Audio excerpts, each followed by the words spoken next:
Find out 7 IT policies and procedures you must have in place for HIPAA compliance on IT Done Right next. Welcome to this episode of IT Done Right with Certified Technology Specialist Jeanne DeWitt. Today, we find that many companies covered by HIPAA laws are way behind the times when it comes to actual implementation. So if you're not up to date, or maybe you're not sure, here are 7 IT policies and procedures that you must have in place to be compliant. Number 1, you need an access control policy in place.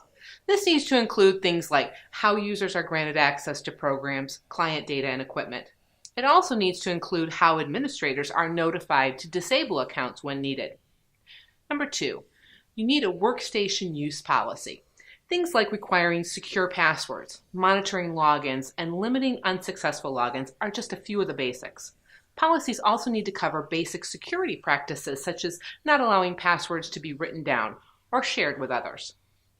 Number 3, you need to have in place security awareness training. Organizations must ensure regular training of employees regarding security updates and what to be aware of. You must also keep an audit trail of your reminders and communications in case you're audited. Number 4, malicious software controls. You must have documented policies for the frequency with which anti-malware and antivirus software are updated and what happens if an infection or outbreak occurs. Number 5, disaster recovery plan. How you respond to emergency situations of all shapes and sizes must be fully documented and tested regularly. Media disposal policy. How you dispose of old computer equipment and data. You must have policies and procedures in place that cover exactly how all equipment is properly disposed of and logged. Number 7, review and audit procedures.